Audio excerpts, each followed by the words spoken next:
আসসালামু আলাইকুম বন্ধুরা, নয়নস ওয়ার্ল্ডের নতুন আরও একটি ভিডিওতে সবাইকে স্বাগতম জানাচ্ছি। আজকে আমি মূলত আমার যে বাইকটি চালাচ্ছি, এই বাইকটি নিয়ে আপনাদের সাথে একটা ইউজার রিভিউ যেটাকে বলে সেটা দিব। তো থাম্বনেল দেখে তো বুঝেই গেছেন আমি কোন বাইকটা চালাই, এবং আমার ভিডিও যারা দেখেন বা আমাকে যারা চিনেন তারা তো জানেনই যে আমি রয়্যাল প্লাস ভার্সন 2 যেটা আছে, রয়্যাল প্লাসের দুইটা ভার্সন, আগে একটা ভার্সন ছিল, একটা ভার্সন বলতে এখানে জাস্ট কালার কম্বিনেশন চেঞ্জ আর একটু ডিজাইনে চেঞ্জ আনসার কিছুই না, বাট আগের মডেলটাই এখানে অ্যাভেলেবেল, সব কিছুই অ্যাভেলেবেল আছে। তো এই বাইকটা আমি অলমোস্ট 32,000 কিলো চালায় ফেলছি। তো 32,000 কিলো একটা বাইক চালানোর পরে এই বাইকটার ইউজার রিভিউ কেমন সেটা সম্পর্কে আপনাদের সাথে একটু আলোচনা করি। তো প্রথমত আমি বাইকটার যদি নেগেটিভ সাইডগুলো আপনার সামনে তুলে ধরি।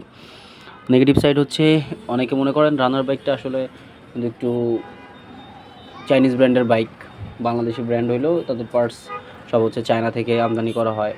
এ কারণে বাইকটা একটু নরম হবে, খুব দ্রুত বাইকটা নড়বড়ে হয়ে যাবে, বা যেটা আমরা ভালো খাঁটি বাংলায় বলতে গেলে লক্কর চক্কর হয়ে যাবে। আসলে ব্যাপারটা মোটেও এরকম না, বাইকটা খুব বেশি একটা লক্কর চক্কর হয় নাই, বাট যতটুকু হয়েছে এতটুকু 30,000 কিলোতে আসলে অ্যাকসেপ্টেবল না। এর জন্য সবাই মূলত ওইটাই বলে যে লক্কর চক্কর হয়ে যাবে, বাট যতটুকু ভেবেছিলাম অতটুকু হয় নাই। তো এটা আমি নেগেটিভ দিক বলবো কোন কারণে, যে বাইকটার সাসপেনশন লক্কর চক্কর হয়ে গেছে। বাইকটার বডি স্ট্রাকচার বা বডিতে যে প্লাস্টিকগুলো ব্যবহার করছে এগুলা খুব বাজে মানের ছিল, এখনও বাজে মানের খুব। তারপরে বাইকটাতে তারা যে ব্যাটারিটা ইউজ করছিল, ব্যাটারিটাও মার্কেটে অ্যাভেলেবেল না, এই ক্যাটাগরির ব্যাটারি তারা ব্যবহার করছে। টায়ার সেগমেন্টের বলতে গেলে বাইকটার টায়ার ভালো ছিল, বাট টায়ারের মনে করেন গ্রিপিং খুব একটা ভালো না, লাস্টিং করছে অনেক দিন কিন্তু গ্রিপ ভালো না টায়ারগুলার। তারপরে যদি আবার আরও একটা খারাপ দিক বলতে যাই, বাইকটার হচ্ছে কালার কোয়ালিটি খুব একটা ভালো না।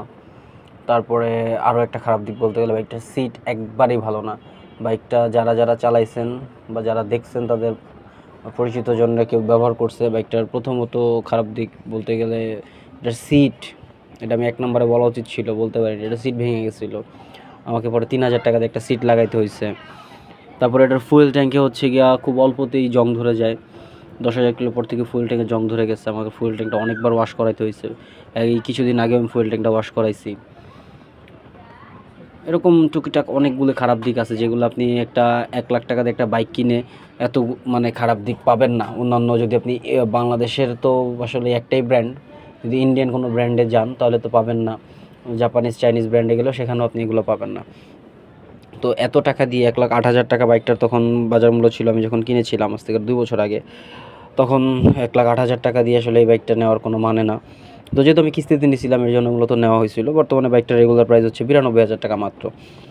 তো 110 সিসির মধ্যে ভালো দিক যদি বলতে চাই, এই বাইকটার ভালো দিক হচ্ছে 110 সিসির মধ্যে বাইকটাতে ডিস্ক ব্রেক দেওয়া আছে, বাইকটার মাইলেজ ভালো দেয়, এবং ইঞ্জিন পারফরমেন্স খুব একটা খারাপ না, ইঞ্জিন পারফরমেন্স খুব ভালো, এটা আমার কাছে ভালো লাগছে। বাইকটার যদি আমি ম্যাক্সিমাম টর্ক আপনি দেখেন 7.8 নিউটন মিটার, যেটা খুব ভালো একটা স্পিড গেইন করে। ম্যাক্সিমাম পাওয়ারটাও খারাপ না, 8.4 বিএইচপি, এটাও খুব ভালো একটা পাওয়ার প্রডিউস করে। বাইকটাতে সেলফ কিক দুইটাই আছে।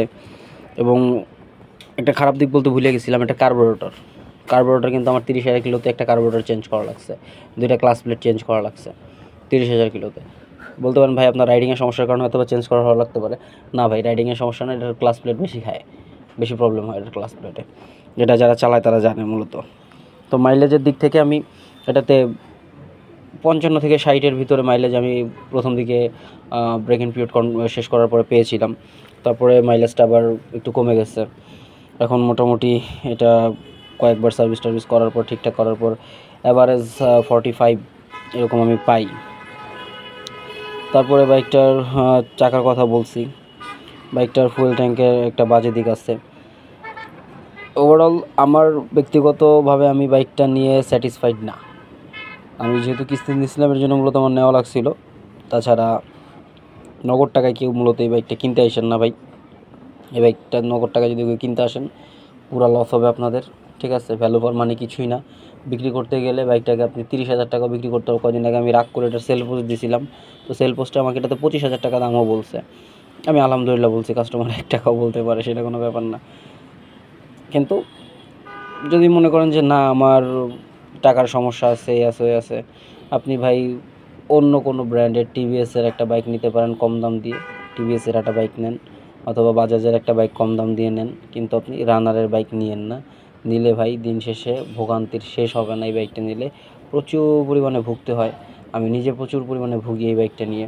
রানার নিছেন মানে আপনি কান্না করতে হবে আপনার।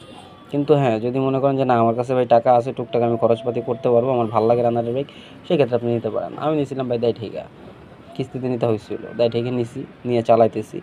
এখন বিক্রি করার ইচ্ছা নাই, কারণ অনেক টাকা খরচ করে ফেলছি এটার পিছনে।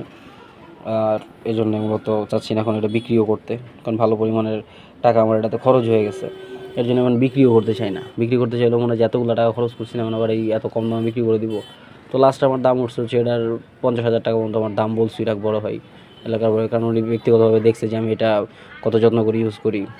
কোনো কিছু টুকটাক নর্মাল কিছু হইলে আমি ইনস্ট্যান্ট ওটা ঠিক করাচ্ছি, ইনস্ট্যান্ট কাজ করাচ্ছি গাড়ির, বাইকের।